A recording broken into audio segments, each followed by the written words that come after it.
steer. I want to see how big he is. That's my big steer.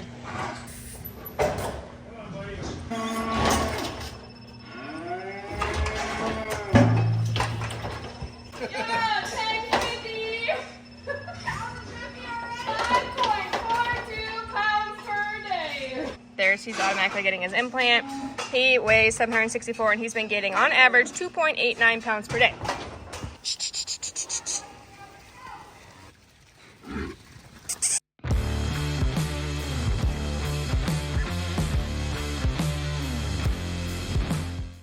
Hey, it's your girl Andrea, and we are going to work calves today here before the weather goes to cold January temperatures here. We're at the very end of December and it is super stinking muddy outside because it thawed and I guess we got some rain overnight. Weird weather, but we're gonna work calves. So I'm gonna show you what the Performance Beef Processing app looks like, especially because they're coming back through and we're gonna see rate of gains for any of the calves that had their EID tag scanned through. All of that good stuff. We're gonna implant all the calves besides the ones we're going to keep for replacement heifers, just because this implant at this stage of life can affect fertility. So that's also going on. That's why I'm getting pink tags. We got our DNA samples back, all that jazz for replacements, which we'll talk about in another video.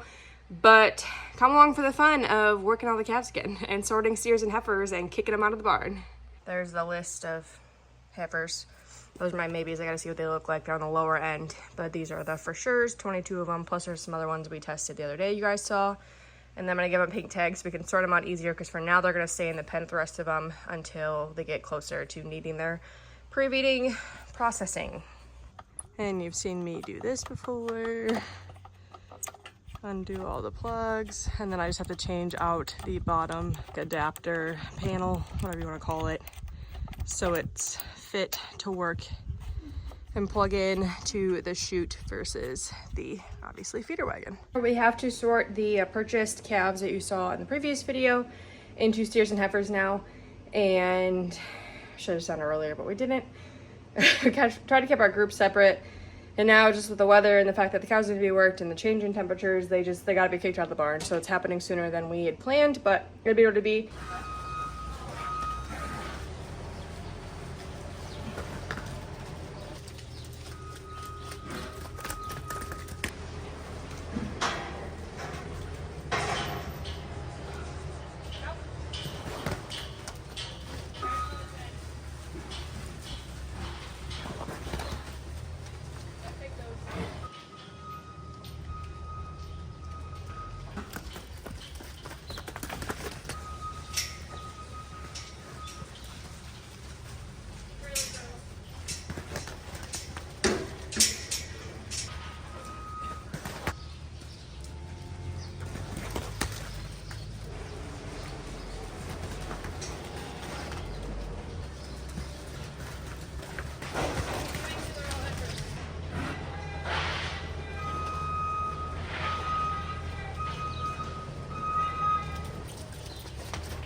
Bet you I have a bright red face too.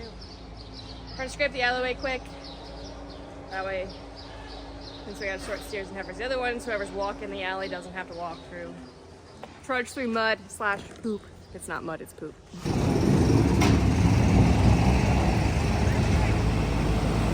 So we're all set to come out of the barn, down this alley, in through here, across into that pen, which is our pen 3. It's where the heifers are going to be.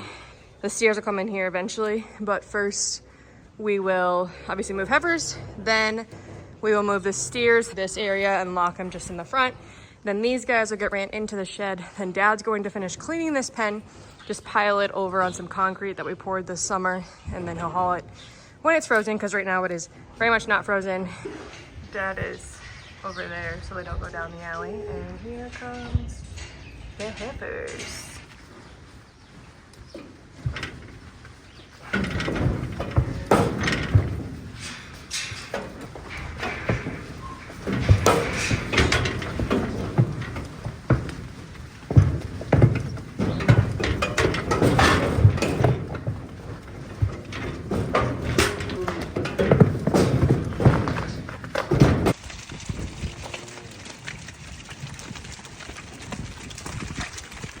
Heifers.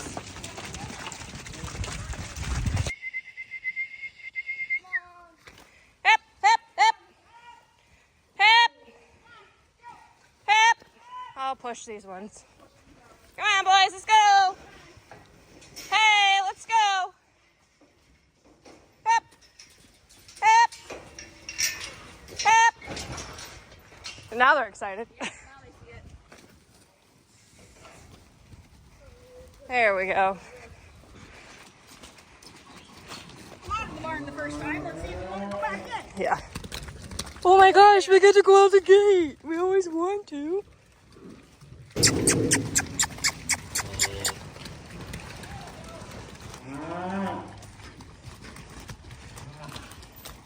Guys, remember they didn't want to go out when we kicked them out. We had to bring 5 or 6 out of the Yeah, it was not fun at all.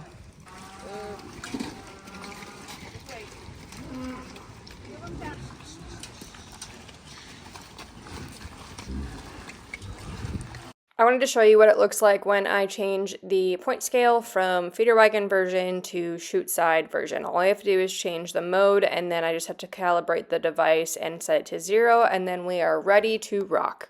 So this is ready, Bluetooth to the iPad. Once I start that session, it's scheduled right there. And then their EID tag reader is right here, so when they come through, it'll read their EID tag and attach their weight and info that I'll show you in a bit into the system. I'm going to click the start button. I will make sure that our scale is connected, correct. Then I gotta select our group. And I can do steers and heifers as I go. It'll pop in with who they are. I'm gonna have it automatically apply any heifers that don't get an implant. I'll just deselect that. That way it doesn't charge for them because they don't get one. So their weight will be here, also here where it gets recorded, all our implants, tags for replacement heifers.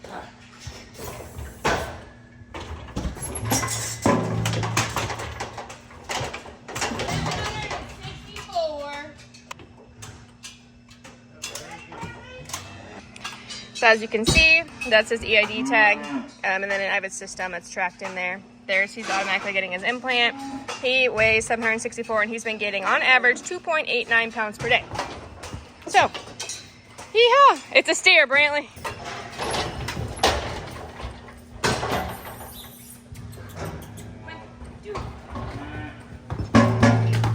My steer, I want to see how big he is. That's my big steer.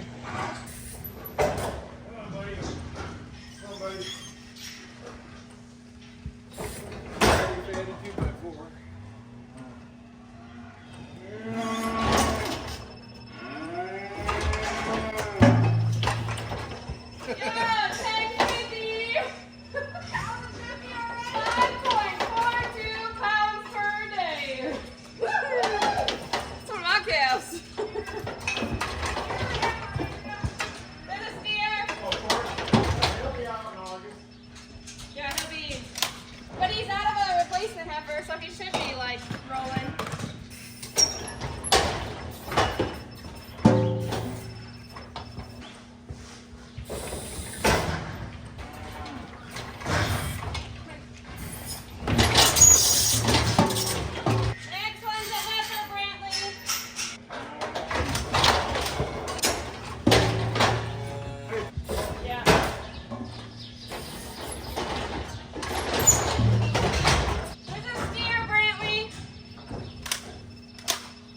3.55 per day.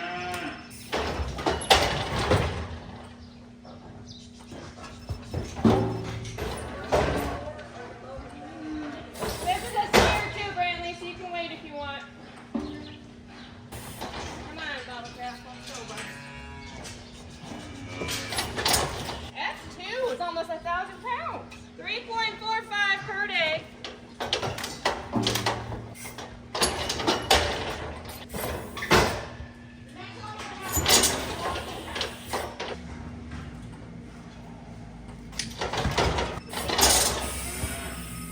This is a heifer, Brantley. Heifer? Yep. Wait, 5.18 pounds per day. That is so impressive. That's a nice replacement right there.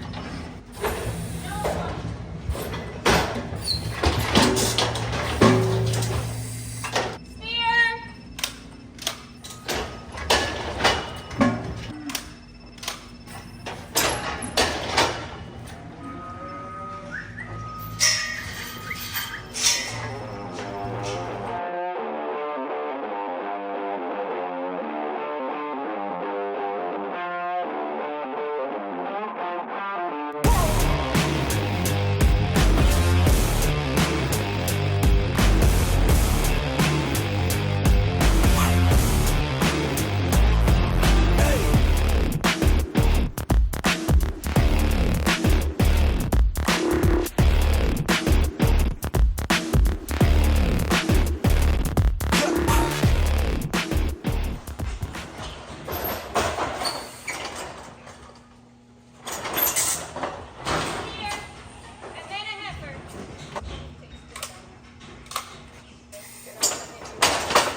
And now we're on the little group.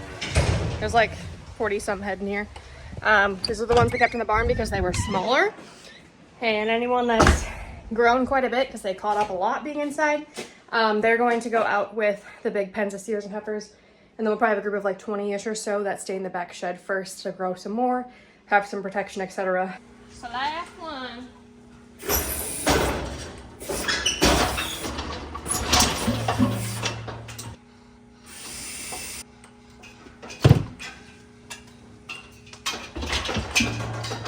So because he's also getting Zuprevo because he's running a fever and not feeling so hot, I can add in that added expense right in there.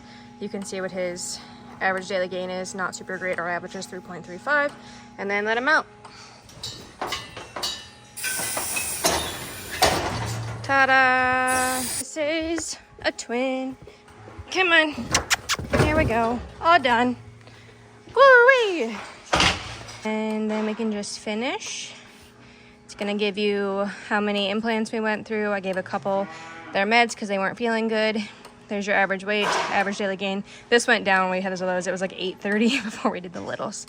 But then I can get this nice little export, and I'll show you on the computer as well later and show you the data. But easy peasy, she's done, she's safe, good to go.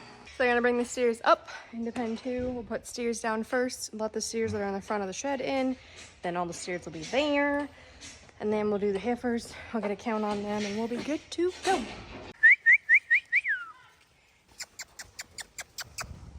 Apparently they weren't far enough. Yep.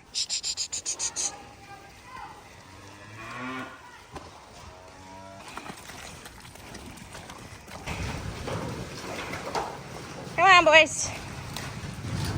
This has turned into such a big day, and I'm like running on E right now. So all we have left is moving heifers. I gotta put the scale head back on the feeder wagon, which is really easy. Move cows around in performance beef, some calves, I guess. And then we're done. It's weird that I'm so like sweaty and tired when it's, you know. Normally we're really cold this time of year, so this is weird, but it is what it is. They're coming slowly. I'm guessing they're being little turds again.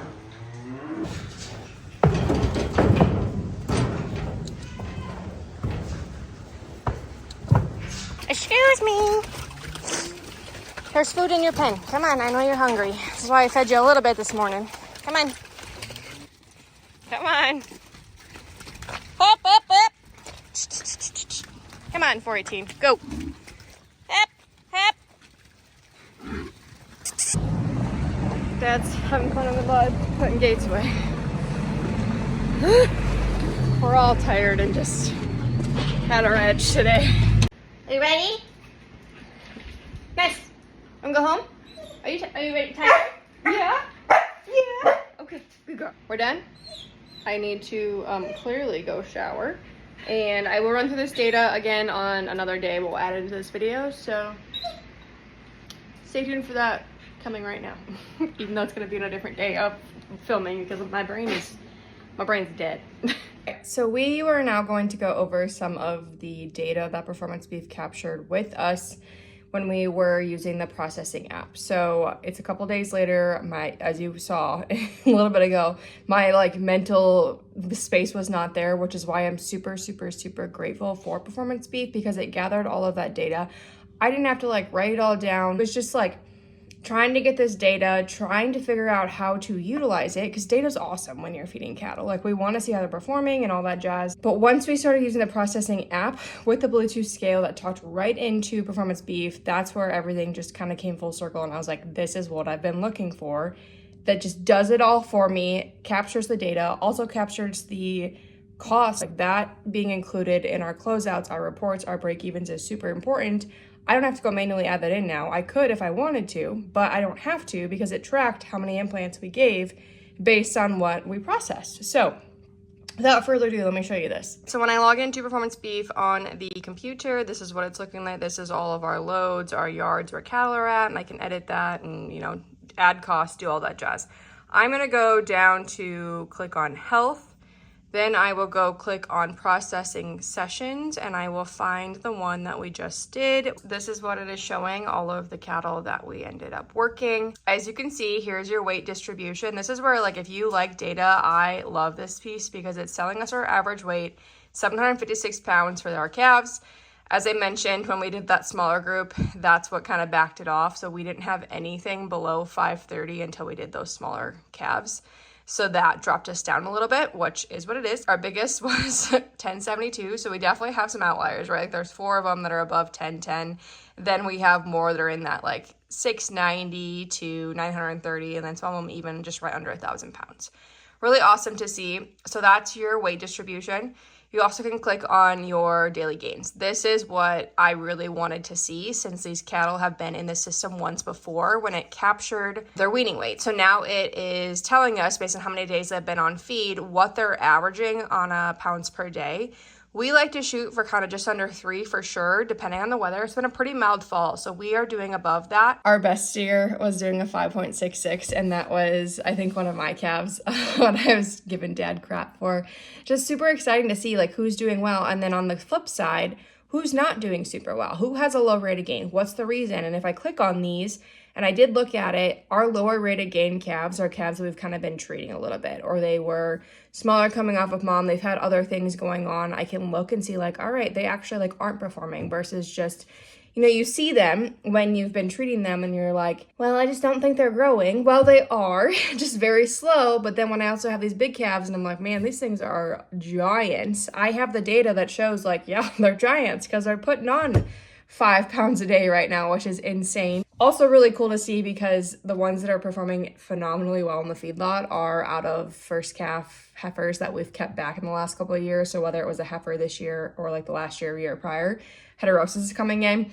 So also data we can utilize that's telling us, yes, our crossbreeding Angus Simmental is going well. Yes, we should keep replacements, keep doing what we're doing, because those calves in the feedlot are performing phenomenally well. And if you really want to, you can click on here and it's going to tell you like which animals are which based on their EID tag, what their average daily gain is. You can even click on an animal and really kind of see everything that they've gotten in their lifetime. You know, days on feed, projected weight, what they actually weighed. I mean, this one's beating the system right now.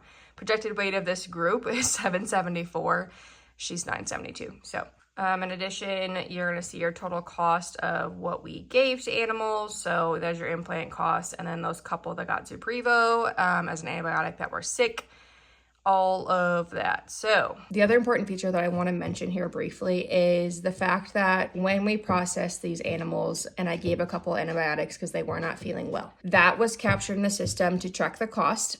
First and foremost, that's for us. And secondly, if we were going to ship these cattle, this is going to flag in Performance Beef as like the withdrawal date is not safe because they still have antibiotic residue in their system. So it's just easier than like writing down on a piece of paper, like calf F1 got antibiotics on this date.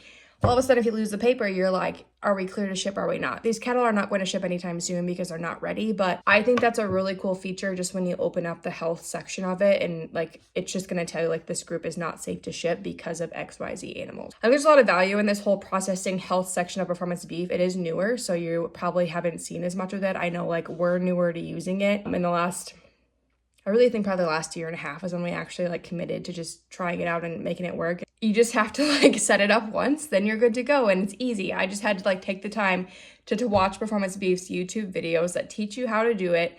Did not take me long, like 10 minutes, and I was set up ready to rock. But I cannot recommend the processing app enough if you have cattle that you want to see how they're performing on feed. For us, when they come through at weaning, we get weaning weights. I don't have to like manually write that down. And then when they get re-implanted, because of the way we approach it, we also can see now their rate of gains, their performance in the feedlot. So I just think it's really cool. I'm a data person, but I think there's a lot of value in also being able to, you know, show potential customers your cattle, what they've had in their lifetime, what the performance has been, all of that jazz. And Performance Beef can do that. So as always, I have been partnered with Performance Beef for, 4 or 5 years now. I love their team. They're phenomenal, and check them out. If you feed cattle, I would highly, highly, highly recommend the Performance Beef system. Dad will be the first one to tell you that it is something he does not ever want to live without anymore, and it took me a very long time to convince him to do it. But between feeding, processing, tracking your expenses, it is a no-brainer for us, and I would highly recommend it. As always, got any questions, let me know. That was a little bit of a lengthy video of working cattle and then kind of talking about Performance Beef. As always, like I said, questions, comments, etc. Let me know what you thought of this video. If you have Performance Beef yourself, I'd love to hear it in the comments too. But make sure that subscribe button, check Performance Beef out, and we'll see you next time.